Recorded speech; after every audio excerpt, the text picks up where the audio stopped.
የሃይማኖታችን ወይም የህልውናችን የመኖራችን ተስፋ ትንሳኤው ነው።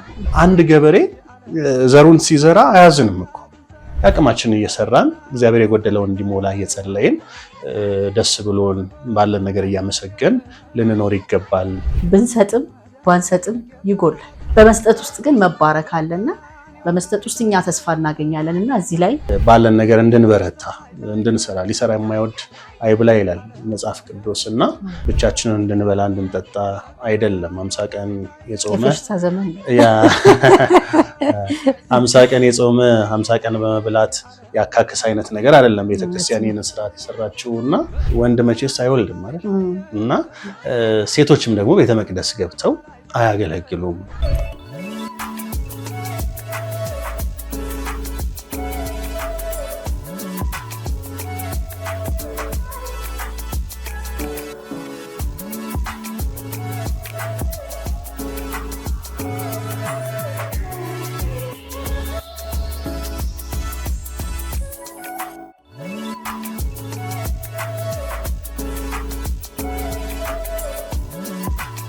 በቀራንዮ ላይ ታየ ጎልጎታ ላይ ታየ የዓለም መድኃኒት የጌታ ትንሣኤ። ለመላው የክርስትና እምነት ተከታዮች በሙሉ እንኳን ለዳግማ ትንሣኤ በሰላም አደረሳችሁ እያለ ይህ ሳምንታዊ ሳቴላ ሾው በአሻም ቴሌቪዥን ሳምንታዊ ሳቴላ ሾው እንግዲህ ዘወትር እሁድ ምሽት ከ2 ሰዓት ተኩል እስከ 3 ሰዓት ተኩል እንደዚሁም በድጋሚ ማክሰኞ ምሽት ከ3 ሰዓት እስከ 4 ሰዓት ሐሙስ ደግሞ ምሳ ሰዓት ላይ ወደ እናንተ እየቀረበ የሚገኝ ትኩረቱን ሴቶች ላይ አድርጎ ጠንካራ ሴቶች ላይ የሚሰሩ ድርጅቶችን ጠንካራ ሴቶችን እንደዚሁም ደግሞ ከሴቶች ጋር ተያያዥነት ያላቸውን ሐሳቦች እያነሳን የምንወያይበት እንደዚሁም ደግሞ ልምዶች የምንከፋፈልበት ፕሮግራም ነው። ዛሬ ደግሞ በዳግማ ትንሣኤ ዕለት እንገኛለን። ስለዚህ በዓሉን በማስመልከት የዳግማ ትንሣኤን በዓልና እንደዚሁም ደግሞ ያው ያለነው የትንሣኤ በዓል ላይም ስለሆነ እዛ ላይ አያይዞ ሴቶች ስላደረጓቸው አስተዋጽኦች እያነሳን እንማማራለን። ከፕሮግራሜ ጋር አብራችሁ እንድትቆዩ ከወዲሁ ጋብዛለሁ። ፕሮግራሙን እናንተ አዘጋጅቼ የማቀርብላችሁ እኔ ሳቴላ ወርቁ ነኝ። መልካም ቆይታ። በቀራንዮ ላይ ታየ ጎልጎታ ላይ ታየ የዓለም መድኃኒት የጌታ ትንሣኤ። እንግዲህ ተመልካቾቼ ዛሬ ቀድሜ እንደተናገርኩት የዳግማ ትንሣኤ በዓል ላይ እንገኛለን። ስለ በዓሉና እንደዚሁም ደግሞ ከትንሣኤ ጋር አያይዘን ከኢየሱስ ክርስቶስ የትንሣኤ በዓል ጋር አያይዘን ስለ ሴቶችም እናወሳለን። ይህንን ደግሞ ሊያካፍሉን በመካከላችን የኢትዮጵያ ኦርቶዶክስ ተዋሕዶ ቤተክርስቲያን መምህር መካከላችን ይገኛሉ። እንኳን ደህና መጡ በማለት ፕሮግራሜን ጀምራለሁ። እንኳን ደህና መጡ። እንኳን ደህና ቆያችሁኝ። አንቱ ብዬ ልቀጥል ወይስ አንተ ልበል? እሺ፣ አመሰግናለሁኝ። እንኳን የፕሮግራም እንግዳ ስለሆንክ በጣም ደስ ብሎኛል። እንኳን አደረሰክ። እሺ፣ እኔም በዚህ ሳቴላ ሾው ፕሮግራም ላይ በዳግም ትንሣኤ ስለተጋበዝኩኝ ደስ ብሎኛል። በጣም አመሰግናለሁ። እንኳን አደረሳችሁ። እንኳን አብሮ አደረሰ። ክርስቶስ ተንሥአ እሙታን በዐቢይ ኃይሉ ስልጣን አሰሮ ለሰይጣን አግዓዞ ለአዳም ሰላም እምይእዜሰ ኮነ ፍስሐ ወሰላም። በሞቱ ሞታችንን የሻረ በትንሣኤው ሕይወትን ለሁላችን ያደለ የትንሣኤው ጌታ መድኃኒዓለም ኢየሱስ ክርስቶስ ስሙ የከበረና የተመሰገነ ይሁንልን። እንኳን ለብርሃነ ትንሣኤው በሰላም አደረሳችሁ።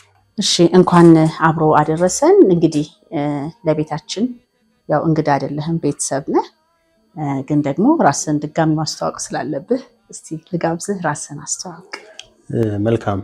እንግዲህ በሳቴላ ሾው መርሃ ግብር እውነትም እንዳልሽው ከዚህ በፊት በዘመን መለወጫ መርሃ ግብር ተገናኝተን ነበር። ዛሬ ደግሞ በዳግም ትንሣኤ እኔ ዲያቆን መሰለ ሞላ እባላለሁ። በኢትዮጵያ ኦርቶዶክስ ተዋሕዶ ቤተክርስቲያን በሰባኪ ወንጌል አገለግላለሁ እና በዚህ በሳቴላ ሾው መርሃ ግብር በተለይ በሴቶች ዙሪያ በሚሰሩ በጎ ተግባራት ላይ ትልቅ ስራ ነው የሚሰሩት እና በትንሣኤ ደግሞ በስፋት የሴቶች እነ መግደላዊት ማርያም የሚወሱበት ገድላቸው የሚነገርበት አብሳሪነታቸው የትንሣኤውን መልእክት የሚወሳበት ነውና በዚህ መርሃ ግብር ላይ ዳግም በመገኘታችን ደስተኛ ነኝ። እንግዲህ አመሰግናለሁ። እሺ፣ ዲያቆን መሰለ እንግዲህ እንኳን አደረሰን ብለን ጀምረናል። ዛሬ እንግዲህ የተገናኘ ነው የትንሣኤው ብርሃን ባለበት በዳግማ ትንሣኤ ነውና ከስያሜውን ጀምርና የትንሣኤ በዓልን ከተል አድርጎ የሚመጣው ዳግማዊ ትንሣኤ ዳግም ትንሣኤ እንላለን። ትርጓሜውና እስቲ ለምንስ በዚህ ቀን እንደሚከበር እሱን አያይዘን እናንሳ። መልካም እንግዲህ ስለ ዳግም ትንሣኤ ማንሳት የምንችለው ቀድሞ አክብረን የመጣነውን የትንሣኤን በዓል ማስታወስ ስንችል ነውና እንግዲህ ክርስቶስ የሰው ልጅ ለማዳን ከሰማየ ሰማያት ወረደ። በሰሙነ ሕማማት በቤተክርስቲያናችን በኢትዮጵያ ኦርቶዶክስ ተዋሕዶ ቤተክርስቲያን ሲታሰብ እንደነበረ ያንን ሁሉ መከራ ተቀብሎ ዓርብ ተሰቀለ፣ ወደ መቃብር ወረደ፣ ነፍሱን ከስጋው በመለየት በሶስተኛው ቀን ሞትን ድል አድርጎ ተነስቷል። መቃብር ክፈቱልኝ፣ መግነዝ ፍቱልኝ ሳይል ተነስቷል እና እሱን በዓል ቤተክርስቲያን በደመቀ ሁኔታ ታከብራለች፣ አክብራም ውላለች። እንደሚታወቀው ትንሣኤ የህይወታችን መሰረት ነው፣ የሃይማኖታችንን መሰረት ነው እና ትንሣኤ ስላለ ነው ሃይማኖታችንን የቀጠለው፣ ሐዋርያቱ ከፍርሃት የወጡት። ዛሬ በቤተክርስቲያናችን ያሉ ስርዓቶች በደስታ የሚፈጸሙት ክርስቶስ ስለተነሳ ነው እንጂ ሞቶ ቢቀር ይሄ ሁሉ አይቀጥልም ነበርና ያንን ታሳቢ ማድረግ ቤተክርስቲያን ይሄንን የትንሣኤ በዓል በተለየ ሁኔታ በደመቀ ሁኔታ አክብራለች። ዕለቱን የትንሣኤ ዕለትን ብቻ ሳይሆን ሰኞ፣ ማክሰኞ፣ ሮብ የየራሳቸው ስያሜ ተሰጥቷቸው በዓሉ በቤተክርስቲያናችን በደመቀ ሁኔታ ሲከበር ቆይቷል። እንደሚታወቀው ሰኞ ማዕዶት፣ ማክሰኞ እንደዚሁ ቶማስ፣ ረቡዕ ደግሞ አልዓዛር፣ ሐሙስ አዳም ሐሙስ ተብሎ ይጠራል። ዓርብ እንደዚሁ ደግሞ ቤተክርስቲያን የሚል ስያሜ ያለው፣ ቅዳሜ ደግሞ ቅዱሳት አንስት ተብሎ በተለይ ሴቶች እናቶቻችን ለክርስቶስ የከፈሉትን ዋጋ ወደ መቃብሩ በመመላለስ ጭምር የሚታሰብበት፣ እነሱም ክርስቶስን በመከተል ያደረጉት ነገር የሚወሳበት ዕለት ነው። እንግዲህ ዛሬ ደግሞ ዳግም ትንሣኤ ብለን እናከብራለን። ዳግም ትንሣኤ የተባለበት ምክንያት ክርስቶስ የተነሳው ሁለት የሆኑ አይደለም። ዳግም ትንሣኤ መባሉ የትንሣኤ ዕለት የሚፈጸመው ስርዓት ሁሉ በቤተ ክርስቲያን ዳግመኛ ስለሚፈጸም ነው። ያ ማለት አከባበሩ፣ ስርዓቱ የትንሣኤውን ቀለም የጠበቀ ነው። ቃለ እግዚአብሔሩም ስርዓቱም ከዋዜማው ጀምሮ ያሉት ቅዳሴው፣ የሚታዘዘው፣ የሚሰበከው ወንጌል፣ የሚነበቡት መልእክታት፣ ሊቃውንቱ በቤተ መቅደስ በማህሌት የሚያደርሱት ምስጋና ሁሉ የትንሣኤ ዕለት የተከናወነው ስለሆነ ዳግም ያሰኘው ያ ነው እንጂ ድጋሚ ትንሣኤ አይደለም። ያው ዳግማዊ ትንሣኤ ስትል ብዙ ጊዜ ምናልባት የወደፊትንም አስበን ይመስለናል አንዳንድ ሰዎች ያው ድጋሚ እንነሳለን የሚለውን ሀሳብ ይመስለናል ብዙ ጊዜ እና ብዙ ጊዜ እንደ አይነት ሀሳቦች ይነሳሉ። ግን ክርስቶስ ሞቶ የተነሳው አንዴ ነው ይታወቃል። እኛም እንነሳለን ብለን የምናስበው አንዴ ነው። ክርስቶስ እውነት ነው፣ የትንሣኤያችን በኩር እንለዋለን። እሱ እንደተነሳ እኛም እንነሳለን። ይህች ዕለት ግን በተለየ ሁኔታ ዳግም ትንሣኤ መሰኘቷ ክርስቶስ መነሳቱን ቤተክርስቲያን ስታውጅ፣ ስትመሰክር፣ በዝማሬው በስብከቱ ስታነሳ ሳምንት የነበረውን ስርዓት በዳግመኛ የሚወሳበት፣ ያ ስርዓት የሚደርስበት፣ አከባበሩም እንደ ትንሣኤ ሆኖ የሚከበርበት ዕለት ነው። በእርግጥ በዚህ ዕለት የተፈጸሙ ሌሎችም ተግባራት እንዳሉ ቤተክርስቲያን አያይዛ ታስተምራለች፣ ወይም የሚፈጸሙ ስርዓቶችም ሌሎች እንዳሉ ታስቀምጣለች እና ጌታችን መድኃኒታችን ኢየሱስ ክርስቶስ ይህንን የማዳን ስራ ከፈጸመ በኋላ አባት ሆይ ልሰራው ያዘዝከኝን ስራ ፈጸምኩት እንዳለ ፈጸምነ የሚል እነሆ ስያሜ ተሰጥቶት ጭምር በዓሉ በደመቀ ሁኔታ ይከበራል። ቅዱስ ቶማስ ሐዋርያው ዳግመኛ አሁን ማክሰኞ እንደዚሁ ቶማስ ተብሎ ይሰየማል ብለናል አይደለ? ስለዚህ የትንሳኤ ዕለት ግን የትንሳኤው ነገር በጣም የሚነገርበት ዕለት ስለሆነ ማክሰኞን ለቶማስ ስያሜ ሰጥታ ታከብረዋለች። በዚህ ዕለት ግን የቶማስ ታሪክ የሚነሳው በስፋት ይሄ ነውና ጌታችን መድኃኒታችን ኢየሱስ ክርስቶስ ሐዋርያት በዝግ ቤት ሳሉ ተሰብስበው መስኮት ሳይከፈት በር ሳይከፈት በዝግ ቤት ገብቶ ሰላም ለእናንተ ይሁን ያለበት የተወጋ ጎኑን የተቸነከሩ እጆቹን አሳይቷቸው ትንሳኤውን ማረጋገጫ የሰጠበትም ዕለት ነው። ወደሱ ዕለት ስንገባ በተለይ ስለ ቶማስ የሚነሱ ታሪኮች ስላሉ ሳናነሳው አናልፍም። ትንሳኤን ባከበርን በሁለተኛው ቀን ማክሰኞ ቶማስ የሚል ስያሜ ቤተክርስቲያን ሰጥታ ታከብራለች። ስለ ቶማስ ታሪክ ቤተክርስቲያን ታስተምራለች። በስፋት ግን ታሪኩ የሆነው ዳግመ ትንሣኤ ላይ ነው። እንዲህ ነው ታሪኩ ባጭሩ። ክርስቶስ ሞትን ድል አድርጎ ተነሳ። ለመግደላዊት ማርያም ሄደሽ ለሐዋርያቱ ንገሪ ብሎ እንደላካት እሷም መታ ይሄንኑ እንደነገረቻቸው ቅዱሳት መጽሐፍት ይነግሩናል። እና በትንሣኤው ዕለት እንዳጋጣሚ ሆኖ ይሄንን ነገር እሷም ስታበስራቸው እነሱም ተመልሰው ከነ ቅዱስ ጴጥሮስ መሪነት ጋር እየሮጡ ሲሄዱ መቃብሩ ባዶ ሆኖ ያዩትን እይታ ቶማስ አላየ እና እሱ በመጣ ሰዓት ጌታችን እኮ ተነሳ፣ በመቃብር የለም፣ ይሄንን እውነት ሲነግሩት እንዴት ሊሆን ይችላል?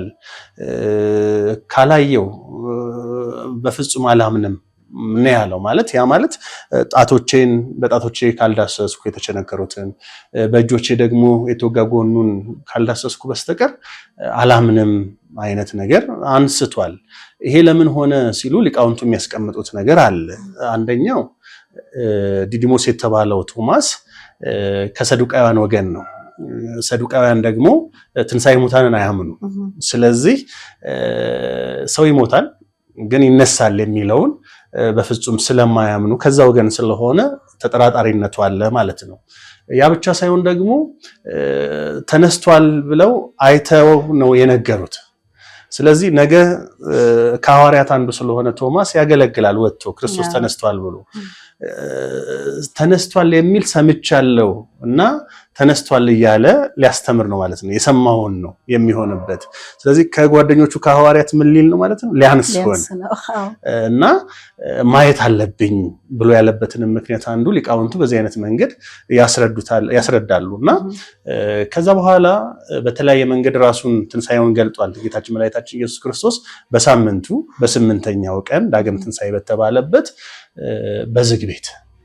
በዝግ ቤት ሁሉም ባሉበት ቶማስም ባለበት ሌሎቹም ሐዋርያት ባሉበት ገብቶ ደግሞ ሰላም ለእናንተ ይሁን አለ። እንደተባለው ቶማስንም ጠርቶ ና ይኸው ጣቶችህን አምጣ የተቸነከሩ እጆቼን እና ደግሞ እጅህንም ወደ ተወጋው ጎኔ ስደድ ብሎት እጁን በሰደደ ሰዓት እንደተኮማተረች እንደተቃጠለችበት ያኔ አምላክነቱን ጌትነቱን ስለተረዳ ጌታዬም አምላኬ ምን ያለው እና ጌትነቱንም አምላክነቱንም ለመመስከር የበቃበት ነገር እንዳለ እናያለን ማለት ነውና ጌታችን መድኃኒታችን ኢየሱስ ክርስቶስ በእንዲህ አይነት መንገድ ለሐዋርያቱ ትንሣኤውን አረጋግጦላቸው ስላለ ይህንን በዓል ስለምታከብር ነው ቤተክርስቲያን ዳግም ትንሣኤ የተሰኘበትም ብለን የምናነሳው ከዚህ ጋር በተያያዘ ነው። ይህንን ለማለት ያህል ነው።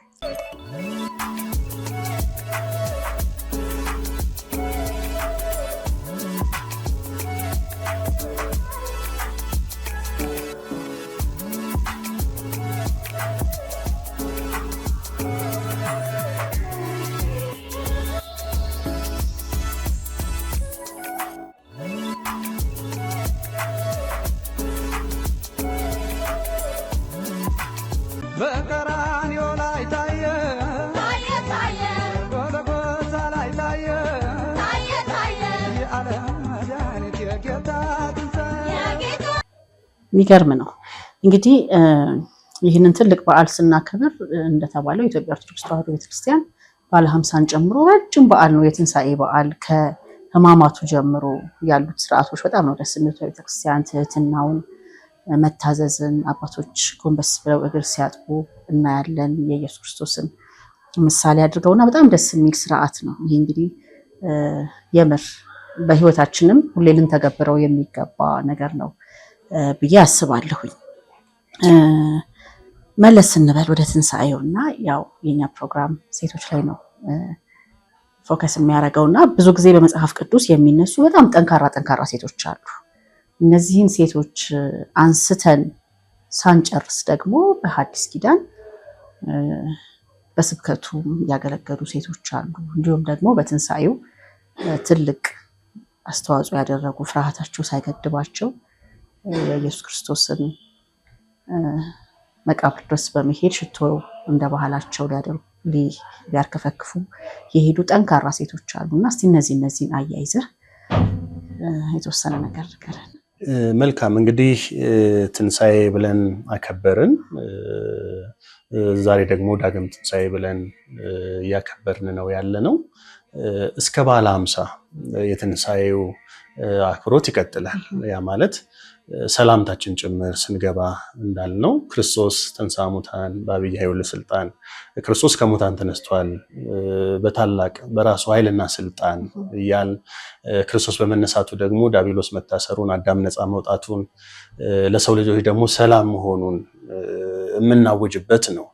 ከዳግም ትንሣኤ ጋር ተያይዞ በስፋትም እንደዚሁ ሰላም የሚሰበክበትም ጭምር ነው። ምክንያቱም ክርስቶስ በዝግ ቤት ገብቶ ሰላም ለእናንተ ይሁን የሚለውን ቃል ነው የተናገረውና በክርስቶስ ሞት ትንሣኤ የተሰጠው ሰላም እንዲቀጥል ቤተክርስቲያን ስለ ሰላም ጭምር ሰላም ከራሳችን ጋር፣ ሰላም ከዓለም ወይም ከህብረተሰቡ ጋር እንዲኖረን፣ ሰላም ከእግዚአብሔር ጋር ጭምር እንዲኖረን ቤተክርስቲያን የምታስተምርበት ወቅት ነው።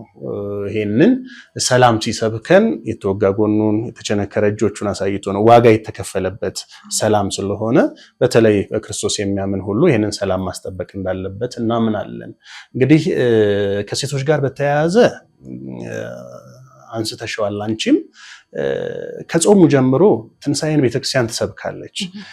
አሁን ከትንሣኤ በኋላ የምናስበው ነገር ትንሣኤን ስናከብር የኛንም ትንሣኤ ነው የምንጠብቀው። ከኛ ትንሣኤ በኋላ ደግሞ የሚመጣው ማንበላበትን ማንጠጣበት ዓለም አይደል የምናፍቀው፣ አዲስ ሰማይ አዲስ ምድር እና በጾም እኮ ትንሣኤን ነው ስታስተምረን የቆየችው።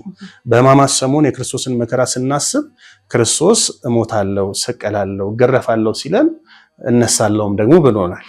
ይሄንን ቤተ መቅደስ አፍርሱት በሶስተኛው ቀን አነሳዋለሁ ያለው ትንሣኤውን ጭምር እየነገረን እንደሆነ ቅዱስ መጽሐፍ ይነግረናል ማለት ነው። እና ወንዶችም ሴቶችም ይከተሉት የነበረው ይህንን ተስፋ ትንሣኤ ጭምር እየነገራቸው ነው። ኋላ ክርስቶስ ሞተ፣ ተቀበረ፣ ወደ መቃብር ወረደ። እንግዲህ መከራ ሲደርስበት ያዩ ሐዋርያት አብዛኞቹ አፈግፍገዋል፣ ተበትነዋል። እንደምታውቂው ግን የወደው የነበረው ደቀ መዝሙር ዮሐንስ ከእናቱ ቅድስት ድንግል ማርያም ጋር ይከተል እንደነበር ቅዱስ መጽሐፍ ይነግረናል። ከነሱ ጋር አብረው አይጠፉም ተብሎ የሚታመኑት ደግሞ ሴቶች ናቸው። ይህንን እንደ ምሳሌ አባቶች የሚያነሱልን በሰዓቱ በወቅቱ ዮሴፍና ኒቆዲሞስ ከመስቀል አውርደው የክርስቶስን ስጋ በመቃብር ሲያሳርፉ፣ ሲቀብሩ፣ ሲገንዙ ቦታውን ጭምር ተከትለው ስላዩም ጭምር ነው ሌሊት እንዲመላለሱ የሚያደረጋቸው ብለው አባቶች ያነሳሉ። እና አልተለዩም እስከ መቃብር ድረስ። ሴቶቹ ሩህሩህ ናቸው፣ አዝነዋል። ሲያለቅሱም እናንተ የእስራኤል ሴቶች አታልቅሱ ለራሳቸው አልቅሱ የሚላቸው አልነበረና አንብተዋል፣ አልቅሰዋል። ያለቅሷቸው ክርስቶስ ከሚነሳም የቀጠለ ነበር ማለት ነው። እና መግደላዊት ማርያም ሌሎቹም ብሎ መጽሐፍ ቅዱስ የሚጠቅሳቸው የያዕቆብ እናት ማርያም፣ ሰሎሜ፣ ዮሐና የተባሉት ሴቶች ወደ ክርስቶስ መቃብር ይመላለሱ እንደነበር እንረዳለን። ሌሊት ሽቶ ልቀባው እያሉ ተነስቷል የሚለው እሳቤ ላይኖራቸው ይችላል እና ግን ውለታው አለ። በተለይ ከመግደላዊት ማርያም ጋር የምናስተሳስረው ነገር 7 አጋንንት ያስጨንቃት ነበር፣ እሱን አውጥቶላታል። አገልጋዩ እንድትሆን መርጧታል፣ ብዙ ነገር አድርጎላታል። እና ያ ውለታንም እያሰበች በሚደንቅ ሁኔታ ሌሎቹ ፈርተው ሲቀሩ ቤት ዘግተው ሲቀመጡ መግደላዊት ማርያምና ሌሎቹ ማርያም ግን በድፍረት ይወጡ እንደነበር ቅዱስ መጽሐፍ ይነግረናል። እና ክርስቶስም የመጀመሪያ ትንሣኤውን እንዲያበስሩ የነገራቸው ትንሣኤውን የገለጠላቸው ለነሱ እንደሆነ ቅዱስ መጽሐፍ ይነግረናል። እና ከዚህ ጋር አያይዛ ቤተክርስቲያን በተለይ ከመግደላዊት ማርያም ጋር እናት ቤተክርስቲያን ለሴቶች ያላት የምትሰጠው ክብር ታላቅ እንደሆነ ታነሳለች። በብሉይ ኪዳን ዘመን የነበረውን የሴቶች የእናቶችን ተሳትፎ፣ በአዲስ ኪዳን የነበረውን የሴቶችን የእናቶችን ተሳትፎ፣ አሁንም በመግደላዊት ማርያም የታየውን ተሳትፎ ጭምር ቤተክርስቲያን እያነሳች መግደላዊት ማርያምን ምሳሌ እያደረገች የምትሰብክበት ወቅትም ጭምር ነው ማለት ነው። የሚገርም ነው። እንግዲህ ብዙ ጊዜ ያው ምንም ነገር ሲነሳ ከሪሊጅን ነው የሚነሳው አይደል? ከሃይማኖት ካደግንበት እያየን ካደግነው ነገር ነውና እኛ የዛሬ 5 ዓመት አካባቢ ይመስለኛል ሳቴላሾን ስንጀምር እስቲ ኦርቶዶክስ ምን መልስ አላት ከሴቶች ጋር በተያያዘ እንደዚሁ እስልምናው ላይም ፕሮቴስታንት ሁሉንም እምነት ለመቃኘት ሞክረን ነበረና ዛሬም እንግዲህ አጋጣሚ ሆኖ እድሉን እያገኘን እያወራን ያለ ነው በትንሣኤ በዓል ዳግማ ትንሣኤ በዓል ላይ ሆነን ስለሆነ ቅድም እያልክ ነበር ቤተክርስቲያን ሴቶችን ኢምፓወር ከማድረግ ሴቶችን ከማብቃት አኳያ እንዴት ነው ኦርቶዶክስ ላይ ያሉት ሴቶች ኢምፓወር እንዲሆኑ ቤተክርስቲያኗ ምንድን ነው አስተዋጽኦ የምታደርገው? መልካም። በቤተክርስቲያናችን ትምህርት እንደው ወደ አገልግሎት ልምጣልሽና በሶስት አይነት ጾታ እንግዲህ ያለው ጾታ ሁለት ነው አይደል? በሶስት አይነት ጾታ ብላ ተገልጠዋለች። ያ ማለት ሴቶች፣ ወንዶች እና ካህናት። እንግዲህ ጾታዊ ካህናት ይታወቃል፣ ግን የሶስት አይነት ዘርፍ አገልግሎት እንዳለ ጭምር ስለምታነሳ ማለት ነውና ሴቶች አገልግሎት አላቸው? አዎ አላቸው። አገልግሎት እንደውም የሚጀምረው እኮ ከቀዳሚቷ ሔዋን ነው። ከመጀመሪያው ሔዋን ጀምሮ አገልግሎት ነበረ። በእሷ ምክንያት እንደ ሳትን ተነስቶ በድንግል ማርያም ደግሞ ያ ነገር እንደቀረና ክርስቶስን ወልዳ ሰጥታን ሕይወትን እንዳገኘን ይሰበካል አሁንም ጭምርና አገልግሎት ግን የጀመረው ከሷ ጀምሮ ነውና ስንወርድ እነ ሳራን ማንሳት እንችላለን፣ እነ ርብቃን ማንሳት እንችላለን። በብሉይ ኪዳን ያሉትን ነው እንግዲህ የማነሳለሽ።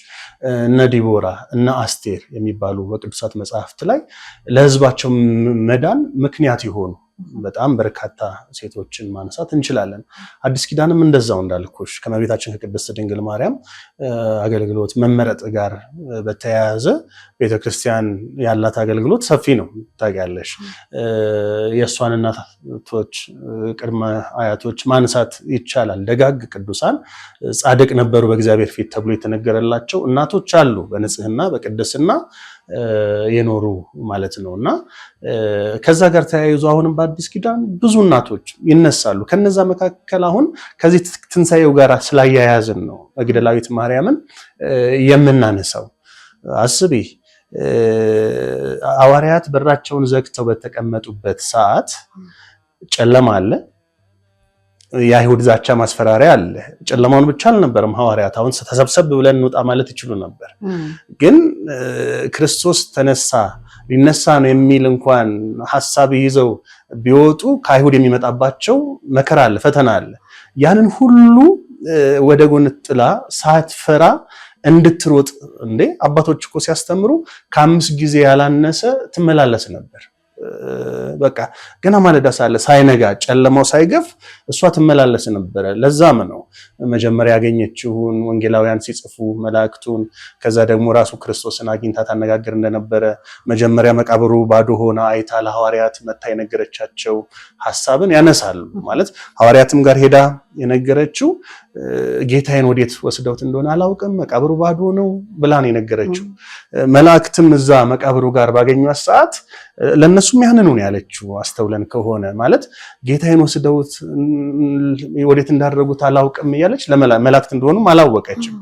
ራሱ ጌታችን ኢየሱስ ክርስቶስም ደግሞ ሲገለጥላት ያ ማለት በመመላለስ ውስጥ ነው ማለት ነው ሲከናወን የነበረውና ራሱ ክርስቶስም ሲገለጥላት እሱ መሆኑን አላወቀችም። እንደው ምን ትፈልጊያለሽ ለምን መጣሽ ባላት ሰዓት ይህንኑ ነው ያለችው። ጌታዬን ወስደውት ከሆነ አንተ አይተው ከሆነ እባክህ አይነት ነገር ነው ታነሳ የነበረውና መጨረሻ ላይ ማርያም ብሎ በስሟ ሲጠራት ማንነቱን እንድታውቅ ሲያደርጋት ነው ረቡኒ መምህር ወይ ብላ ወድቃ ይሄንን ክብር ሰጥታ አምላክነቱን የተረዳችበትን መንገድ መጽሐፍ ቅዱስ ሲዘግብ ይደንቃልና ሴቶች በቤተክርስቲያን ያላቸው ተሳትፎ በጣም ሰፊ ነው። ትልቁ ነገር ምንድነው? የአገልግሎት ዘርፉ ልዩ ልዩ መሆኑ ብቻ ነው። ቤተክርስቲያን ላይ ይቅርታ ቤተክርስቲያን ላይ ሊነሳም ሊታወስም ሰዎችም ሊያውቁት የሚገባው እሱ ነው። ለምሳሌ ወንድ መቼስ አይወልድም ማለት እና ሴቶችም ደግሞ ቤተ መቅደስ ገብተው አያገለግሉም ወደሚለው ሐሳብ ቤተክርስቲያን አስተምህሮ አላት። በብሉይም በአዲስ ኪዳንም የምንጠቅሰው ይሄ አገልግሎት ዘርፍ ነው እንጂ ቤተክርስቲያን በሴቶች በኩል ያለው አገልግሎት እጅግ በጣም ሰፊ ነው። ትንሳኤውን ጭምር ሕይወትን ጭምር የሰበኩት የመጀመሪያዎቹ መግደላዊት ማርያምን መነሻ በማድረግ ሴቶች እንደሆኑ ነው ቤተክርስቲያን የምታስተምረው። የሚደንቅ ነው። እንግዲህ ተመልካቾቻችን በዳግማ ትንሣኤ በዓል ላይ እንገኛለን። ለመላው የክርስትና እምነት ተከታዮች በሙሉ እንኳን ለዳግማ ትንሣኤ በሰላም አደረሳችሁ እያልን እንቀጥላለን። እንግዲህ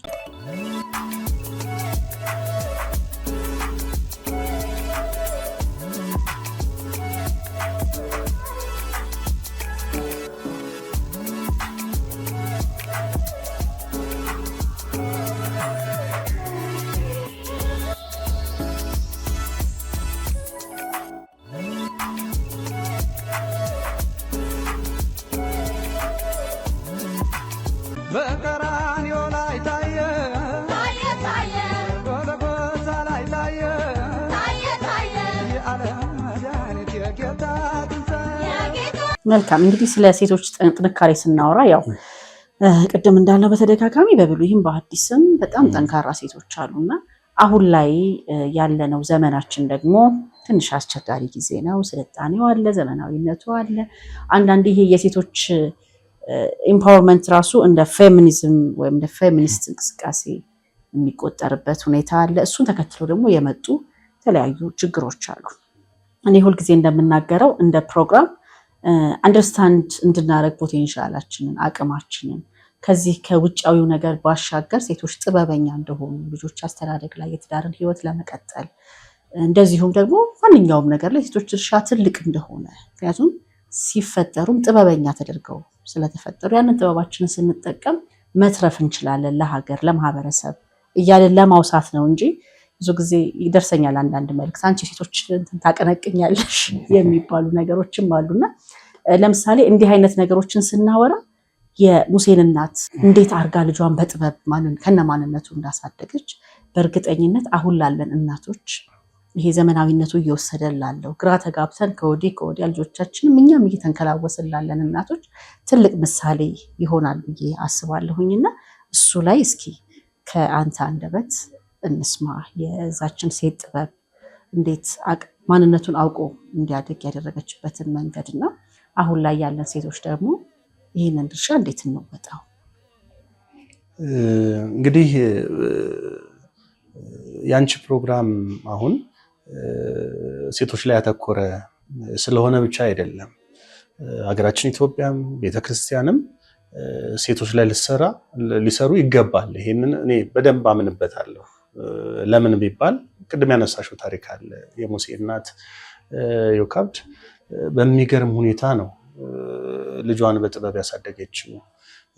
እንግዲህ ወንድ ልጅ የወለደ ሁሉ እንዲሞት ተላልፎ በሚሰጥበት በዚያ ዘመን እዛው በሚወልዱበት ቦታ ትብታቸው የተረገጠ በሚቆረጥበት በዚያ ዘመን በጥበብ በድፍረትም ጭምር የተወለደውን ሕፃን ወደ ቤቷ አስገብታ ያተረፈችበት መንገድ ከዛ በኋላ ደግሞ ቤት ውስጥ ቢያገኙት ይገሉታል። ስለዚህ አውጥታ የጣለችበት ጥበብ ራሱ ከተጣለ በኋላ የፈርዖን ልጅ ባገኘችው ሰዓት ደግሞ ስታመጣው እንዳማካሪ ቀርባ የተጠቀመችበት መንገድ የሚገርም ነውና በራሱ እናጡት እንዲያድግ የሆነበት ጥበብ መጽሐፍ ቅዱስ ላይ የሚገርም እይታን የሚያስተምረን ነው። አሁን ሙሴ ለእስራኤላውያን መሪነት የበቃው ከምን አንጻር ነው? እግዚአብሔርን እንዲፈራ ከፈርዖን የተደላደለ ቤተመንግስት ህይወት ከእግዚአብሔር ሕዝብ ጋር መከራ እንዲቀበል ያስመረጠው ነገር ምንድነው ብለን ብናነሳ ጡት በጠባ ቁጥር ስለ ሕዝቡ መከራ ተነግረው ነበር ማለት እኮ ነው። ስለ እግዚአብሔር ታላቅነት ፈሪሃ እግዚአብሔር እንዲኖረው ምትነግረው ነገር አላት በተገናኘች ቁጥር ማለት ነውና ያ ነገር አደገ። መጨረሻ ላይ እግዚአብሔር መረጠው። ሕዝቡን የመራበት ጥበብም የሚደንቅ ነበር ከእናቱ የተማረው ነገር ስላለ ማለት ነውና አሁን ልጆች ተወለዱ፣ ሴትም ትሁን ወንድ ልጆች ይወለዳሉ። አብዛኛው ሰዓት ከማጋ ነው የሚገናኙት ብንል ከአባት ጋር አይደለም። በራሳችን ልጆች ህይወት ውስጥ ስለምናየውና ከእናት ጋር ነው የሚገናኙት፣ ረጅም ሰዓት የሚያሳልፉት። እናት ስታጠባም ይሁን ቤት ውስጥ ኩክ ስታረግም ይሁን ሌላም ስራም ስትሰራ ከእናት አይለዩም ልጆች። በዛ ሰዓት እናት የምትሰራቸው ልጆች፣ እናት በጥበብ የምታሳደጋቸው ልጆች ለቤተክርስቲያንም ለሀገርም ለዓለም ሁሉ መትረፍ ይችላሉ። እና እናቶች ሴቶች ላይ መስራት አለብን የምንለው የተማረች እናት፣ መንፈሳዊነቱን የተረዳች ጥበቡ የገባት የሀገር ፍቅር ያላት እናትን ማምጣት ስንችል ልጆቻቸውም ላይ መስራት ይችላሉ ማለት ነውና እኔ እንደው በዚሁ አጋጣሚ ምንም እያንዳንዱ ስራ ቀና ነው የተደላደለ ነው ባይባልም በዚህ በሴቶች ላይ ተነስተሽ እየሰራሽ ያለሽው የተለያዩ ሴቶችን ከወደቁበት እስከ ማንሳት ድረስ ምንም የሌላቸውን የሆነ ነገር ላይ እንዲሰማሩ እስከ ማድረግ ድረስ በማደራጀት ዙሪያ እየሰራሽ ያላቸው ስራዎች ሁሉ እንደው የበለጠ ሊጠነክሩ ይገባል። ቻሌንጅ ፈተናውን ተቋቁመሽ ልትቀጥይበት ይገባል ነው ልል የምፈልገውም። አመሰግናለሁ። መልካም። እንግዲህ ስለ ሰላም ቅድም ስታነሳልን ነበርና አሁን ደግሞ እንደ ሀገር የምር ሰላም የምንፈልግበት ሰላም ብዙዎቻችን ሰላም የሰላም ዋጋም የገባን ሰዓት ነው ብዬ አስባለሁኝና ቤተክርስቲያን ደግሞ ይሄንን በዚህ በትንሳኤ በዓል ብቻ ሳይሆን ሁሌም የምትሰብከው ነገር ነውና እስቲ ከሰላም ጋር ማያይዘ እያንዳንዳችን ምን አይነት አስተዋጽኦ ማድረግ አለብን? እንግዲህ እኔ ያው መለስ ስላለው ሴቶች ደግሞ ትልቁ አስተዋጽኦ አላቸው እዚህ ላይና እሱንም ማያይዘ ብትነግረን። መልካም። እንግዲህ ሄዱ ነገሩ ለዓለም ተነስቷል በዚህ የለም የሚለው የምስራች በትንሳኤው በሰፊው ይነገራል። ክርስቶስ የተናገረው ቃል ስለሆነና በዚህ በትንሳኤው ለዓለም ልንነግር ከሚገቡ ልንሰብካቸው ከሚገቡ ነገሮች አንዱ ሰላም ነው። ክርስቶስ ሰጠን የምንለው ሰላም ማንም ሊሰጠን የማይችል ዓለም ሊሰጠን የማይችለውን ሰላም እኔ ሰላሜን እሰጣችኋለሁ ሰላሜን እተውላችኋለሁ እንዳለ ተገርፎ ተሰቅሎ ጎኑን ተወግቶ ተቸንክሮ ያንን ሁሉ መከራ ተቀብሎ መሆኑን በዝግ ቤት ተገብቶ ባሳያቸው ነገር አረጋግጧል ጌታችን መድኃኒታችን ኢየሱስ ክርስቶስ። እና ስለዚህ ዓለም አሁን ሰላም እንዲሆን ከኛ ምን ይጠበቃል ከተባለ ክርስቶስ በመከራ የሰጠንን ሰላም ማስጠበቅ ነው። ያ ደግሞ የሚሆነው መጀመሪያ ከራሳችን ጋር ሰላም በመሆን ከራሱ ጋር ሰላም የሆነ ሰው ነው ከጎረቤቱም ጋር ከስራ ባልደረቦቹም ጋር ከዓለምም ጋር ሰላም ሊያገኝ የሚችለው። ከራሱና ከሌላው ማህበረሰብ ጋር ከሌላው ዓለም ጋር ሰላም መሆን የቻለ ሰው ደግሞ ከእግዚአብሔርም ጋር ሰላም ይኖረዋል። ያ ማለት የሚቆረቁረው አደረኩት የሚለው በጥፋት ራሱን የሚወቅስባቸውን ነገሮች ሳያደርግ በሰላም ከእግዚአብሔር ጋር ይኖራል ማለት ነውና መቼስ ወንድሙን እየጠላ እግዚአብሔርን እወዳለሁ የሚል የለም ይታወቃል። ከወንድሙ ጋር ሰላም ሳይኖረው ከእግዚአብሔር ጋር ሰላም ይኖረዋል ማለት አይቻልምና ይሄንን ሰላም ከራሳችን ጀምረን ከጓደኞቻችን ከቤተሰቦቻችን ጋር ሰላምን አጽንተን ከእግዚአብሔር ጋር ያለንን ሰላም በማጽናት ዓለም ሰላም የምትሆንበት ያው በየቦታው የምናየው የምንሰማው በሀገራችንም በዓለምም የጦርነቱ የእርስ በርስ መተላለቅ እጅግ አሰቃቂ የሆኑ ነገሮችን ነው የምናየውና በዚህ ትንሳኤ ወቅት እንደው ሰላምን የምንሰብክበት ቢሆን አባቶች ካህናት አባቶች ሽማግሌዎች ጎንበስ ብለው ወድቀው ለምነው የተጣሉትን የሚያስታርቁበት እየተጎሰመ ያሉትን የጦርነት ወሬዎች ጭምር ለማስታገስ ሰላም ለመፍጠር እርቅን ላይ የሚሰሩበት እንደው ጊዜ ቢሆን ብዬ ይሄንን ሐሳብ ለመስጠት ያህል ነው። እሺ አመሰግናለሁ። እንግዲህ ያጠቃለልን ነው። በመጨረሻ በደንብ ከወጣቶች ጋር እንደምትሰራ ወጣቶች ላይ በደንብ እንደምታበረታ አሁን ያው ቅድም በተደጋጋሚ እንዳልነው ወቅቱ ትንሽ አስቸጋሪ ነው። ሰዎች ዛሬ ሶሻል ሚዲያ ላይ ወጥተው ራሳቸውን የሚያጠፉበት ዘመን ላይ በቃ ራሴን ላጠፋ ነው ድረሱልኝ የሚሉበት ሰዓት ላይ ነውና አንተ ደግሞ እንዳልከው ከሁሉ ሰላሙ በላይ ከክርስቶስ ያገኘነው ሰላም ጳውሎስ ነው አይደል? ሁልጊዜ በጌታ ደስ ይበላችኋል። ሌላው ነገር ትርፍ ነው። እኛ ደስተኛ ስንሆን፣ እኛ የአምላካችንን ነገር ስንቀበል ሌላ ሁሉ ይጨመርልናል እና እንግዲህ ወጣትም እንደመሆን ከወጣቶች ጋር እንደመስራት እንደ ወጣት አባትም እንደ ወጣት ልጅም ለእናት እንዲሁም ደግሞ እንደ ወጣት ባልም እስኪ በመጨረሻ ጠቅለል አድርገህ እዚህ ላይ። መልካም እንግዲህ ጥሩ ዕድል የሰጠሽ ትንሣኤ እንግዲህ ተስፋ ነው። የሃይማኖታችን ወይም የህልውናችን የመኖራችን ተስፋ ትንሣኤው ነው እና እኛ ያለን ተስፋ መሰረት ሊጥል የሚገባው በዚህ ዓለም ማግኘት ማጣት ላይ በዚህ ዓለም ድሎትና ችግር ላይ የተመሰረተ ሊሆን አይገባም።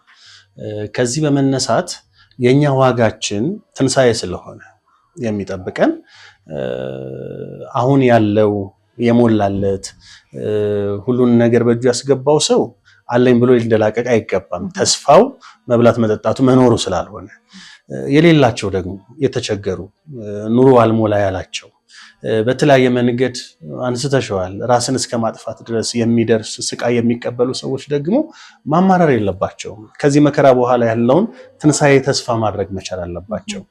በነገራችን ላይ መውደቅንና መነሳትን የምናይበት ማለት ትንሣኤ እንግዲህ በወደቅንበት እንድንነሳ በራቅንበት እንድንቀርብ አድርጎናል ጌታችን መድኃኒታችን ኢየሱስ ክርስቶስ። ያ ማለት ዕፅን በልቶ የሰው ልጅ ቢሞት መልሶ ደግሞ በመስቀል አድኗል።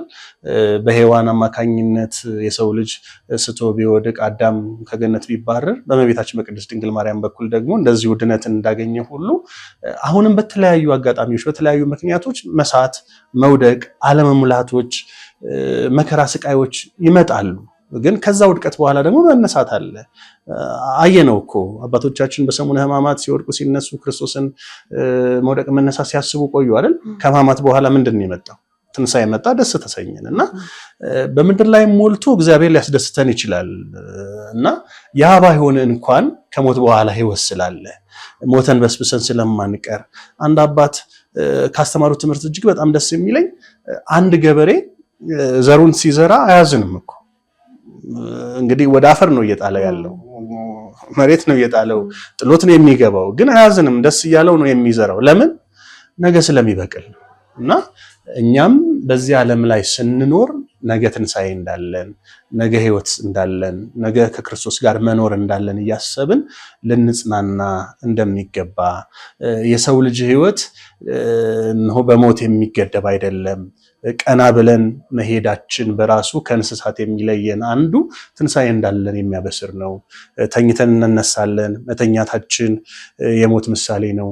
መነሳታችን ደግሞ ትንሣኤ ነው። እንደምታውቂው እንግዲህ እኛ ወንዶች ፀጉራችን ባደገ ሰዓት እንቆረጠዋለን። ከተቆረጥን በኋላ ምን ይላል? ወዲያው ያድጋል፣ ይበቅላል።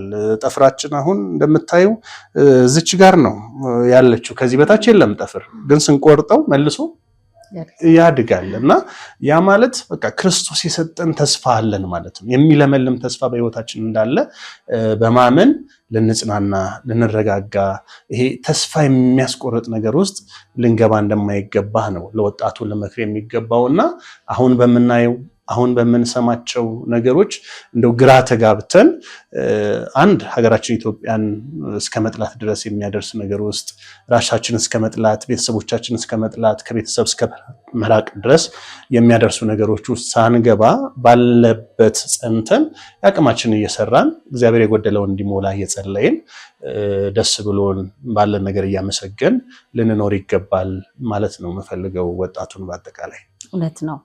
እንግዲህ ያው ሸክላው በሰሪው እጅ ነው አይደለ? እና እኔም በዚህ አጋጣሚ እንደው የሆነ ነገር ፖስት ሲደረግ አይተህ እንደሆነ ሶሻል ሚዲያ ላይ ብዙ ፎሎወርስ ያላቸው ሰዎች ላይ ከስር እየገቡ ራሴን ላጠፋ ነው፣ ድረሱልኝ፣ አዋሩኝ። ይሄ ተስፋ ማጣት ነው ማለት።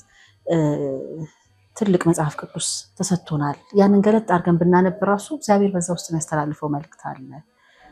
ሁለተኛ አካባቢያችንን ብንቃኝ ብዬ አስባለሁ። አንዳንድ ጊዜ ለምሳሌ ሆስፒታል ሄደ ሰዎችን ስትጠይቅ አንተ ያለህበትን ነገር አመስግነህ ትመለሳለህ። ቅርብ ቀን አንድ ሰው ያደረገዋል አይደል? እስር ቤት አካባቢ ሄዱ ስታይ የነፃነትን ዋጋ እንደዚህ እያደረግን ለሌሎች ብንተርፍ በዛ ውስጥ እኛ የሚተላለፍልን መልእክት አለ። ደግሞ የሚገርመው ብንሰጥም ባንሰጥም ይጎላል ማለት አንዳንድ ጊዜ ልቆጥበው ብለህ ራሱ አይቆጠብም፣ ጊዜም ገንዘብም ማለት ነው። በመስጠት ውስጥ ግን መባረክ አለና በመስጠት ውስጥ እኛ ተስፋ እናገኛለን እና እዚህ ላይ ትኩረት ብናደርግ ወጣቶች እላለሁ። እኔም እንግዲህ እድሉን ካገኘሁና በመጨረሻ ቀረ የምትለው መልእክት ካለ እድሉንም ስላገኘ የምታመሰግነውም ካለ እናጠቃል። መልካም እንግዲህ እዚህ ለመድረሴ ዋጋ የከፈሉ እናት አባት ወንድም እህቶች ይኖራሉ። በይበልጥ እናቴን እንኳን ለብርሃነ ትንሣኤው በሰላም አደረሰሽ እላለሁ። ከዛ ውጭ በክርስትና እምነት ላሉ ሁሉ በተለይ ቤተክርስቲያን ለሚያገለግሉ እዚህ ለመድረሴ ከልጅነት ጀምሮ ሲያስተምሩኝ ሲመክሩኝ በስነ ምግባር እንድንታነጽ ሲያደርጉ ለነበሩ መምህራን አባቶች ሁሉ እንኳን አደረሳችሁ ማለት እወዳለሁ። እንግዲህ ትንሣኤ ተስፋ ነው ብለናልና ነገ አዲስ ተስፋ እንደሚኖረን በማመን ዛሬ ላይ ያለው የተበላሸው ነገር ተስፋ ሳያስቆርጠን እግዚአብሔር ነገ ተስፋ ያለው ነገርን ጥሩ ነገር እንደሚያመጣ በማመን ባለን ነገር እንድንበረታ እንድንሰራ ሊሰራ የማይወድ አይብላ ይላል መጽሐፍ ቅዱስና እየሰራን እየጣርን በጎደለው ደግሞ እግዚአብሔር እንዲሞላበት በጸሎት እየጠየቅን ሀገራችንን ሰላም እንዲያደርግልን እየተማጸንን እንድንቀጥል ነው በዚሁ አጋጣሚ ላሳስባችሁ የምወደው። በዓሉን ስናከብር እንግዲህ 50 ቀናት ብቻችንን እንድንበላ እንድንጠጣ አይደለም። 50 ቀን የጾመ 50 ቀን የጾመ 50 ቀን በመብላት ያካክስ አይነት ነገር አይደለም። ቤተክርስቲያን ይህንን ስርዓት የሰራችውና በይበልጥ የነፍሳችንን ረፍት የምንናፍቅበት ስለሆነ ያ የነፍስ ረፍት በይበልጥ ደግሞ የሚገኘው የተቸገሩ ወገኖቹን እንግዲህ በእናንተም ሚዲያ እንደምታደርጉት ምንም የሌላቸውን በማቋቋም በመርዳት በማገዝ ይሄንን በዓል ካለን ነገር በማካፈል ጭምር ተስፋ የቆረጡትን ወጣቶች ሰብሰብ አድርጎ በማስተማር በመምከር ተስፋቸውን በማለምለም ጭምር በዓሉን እንድናከብረው ይችን 50 ቀን ለራሳችን ለስጋችን ከምንለው በላይ ለሰው የምንተርፍበት ወደ ቤተ እግዚአብሔርም በይበልጥ የምንቀርብበት ጊዜ እንዲሆን በልጅነት መንፈስ ላሳስብ እወዳለሁ። እሺ እንግዳችን ስለሆን አክብረህን ስለመጣ እጅግ በጣም አድርገን እናመሰግናለን። ለአንተና ለቤተሰብህ መልካም በዓል ለማለት እንግዲህ እንወዳለን። በፕሮግራማችን ለሁላችንም መልካም በዓል ይሁን። እኔም እጅግ ከልብ አመሰግናለሁ። ስራሽን እግዚአብሔር ይባርክ። በርቺ። አሜን። እሺ እንግዲህ ተመልካቾቻችን የዳግመ ትንሣኤን ምክንያት በማድረግ እዚህ ፕሮግራማችን ላይ የኢትዮጵያ ኦርቶዶክስ ተዋሕዶ መምህር አገልጋይ የሆነውን ዲያቆን መሰለ ሞላን ጋብዘን ቆንጆ ቆይታ ስለ በዓሉ እንደዚሁም ደግሞ ትንሣኤን ስናነሳ አያይዘን ስለምናነሳቸው ሴቶች እንዲሁም መጽሐፍ ቅዱስ ላይ ስላሉ ጠንካራ ሴቶች ተወያይተናል ዛሬ። ስለዚህ እኛም በዓሉ የሰላም የፍቅር እንዲሆን እየተመኘን ቅድም ዲያቆን መሰለም እንዳለው ይህንን ባለ 50 ሰዓት እየተረዳዳን እየተመካከርን ሌሎች ሰዎች በመትረፍ ውስጥ እንድናሳልፈው እንደ ፕሮግራም እኛም መልእክት ለማስተላለፍ እንወዳለን። ሳምንት ከሌላ እንግዳና ከሌላ ፕሮግራም ጋር እንጠብቃችኋለን። ይህንን የዕለቱን ፕሮግራም ወደ እናንተ ሳቀርብ የነበርኩት እኔ ሳቴላ ወርቁ ነኝ። መልካም በዓል።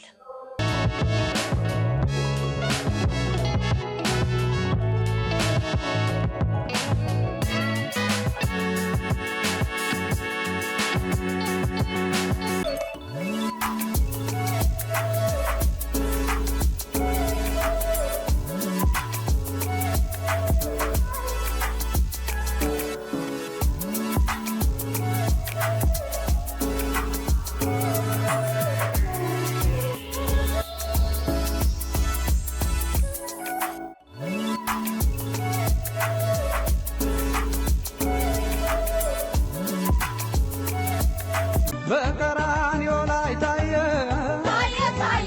ጎልጎታ ላይ ታየ የዓለም መድኃኒት የጌታ